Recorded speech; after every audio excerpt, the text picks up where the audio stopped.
Coming up next, Rehabilitation Services Administration. Topic, Agenda for the 90s.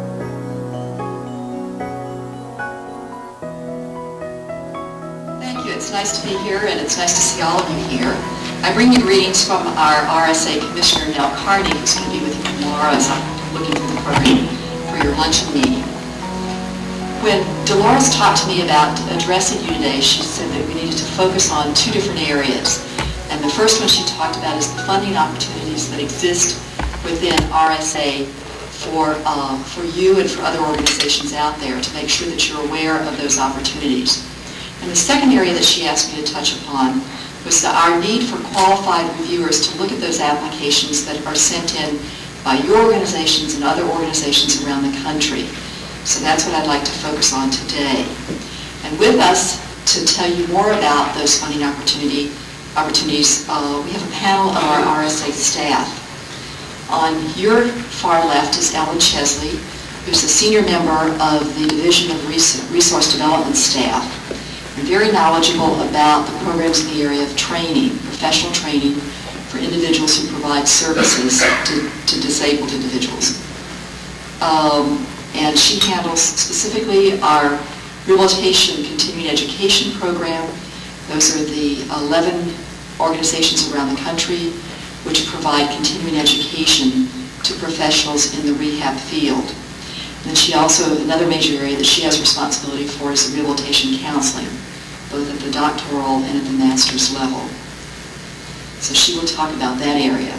Then Pam Martin in the center is with our Division of Special Projects. And Pam handles the area of special projects, and she's been doing that very ably since May of this year. But because she's so knowledgeable about our PWI program, Projects with Industry, we've asked her to fill you in on what some of the funding opportunities there are as well.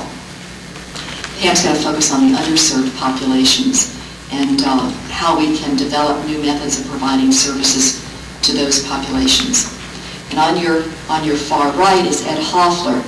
And Ed is a man of all seasons. He handles 3 of our programs, and they're not necessarily related, and he has to switch hats all of the time. He handles our program for disabled migrant and seasonal farm workers, for American Indians with disabilities, and our special recreation program, and he's going to fill you in on those.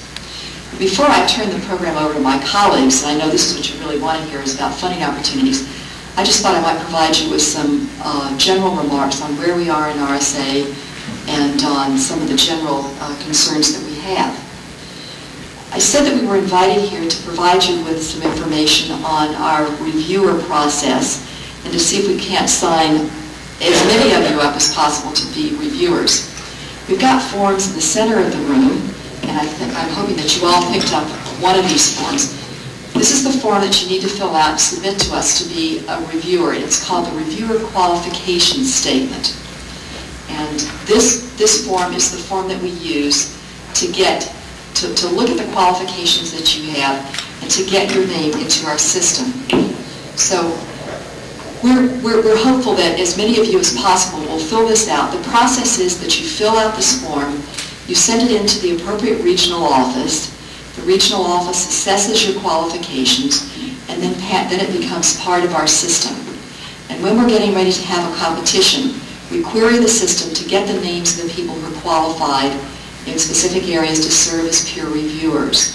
So it's very important that you mention all of your qualifications and that you specify those areas for which you're particularly qualified. And we think that this is a really good way to build your skills for developing applications.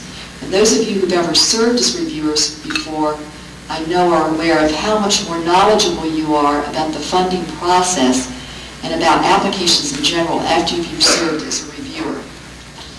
So I think if I could just get some feel for our audience, how many of you are RSA grantees? And I know Sylvia is, so she can raise her hand. I don't, other RSA grantees, okay. It's a fair number of hands. Now we'll ask, how many of you applied for funding before, just in general, whether you were successful or not? I'll see all the same hands up again. Okay. How many of you have served as reviewers for us before? Okay, so a fair number have served as reviewers.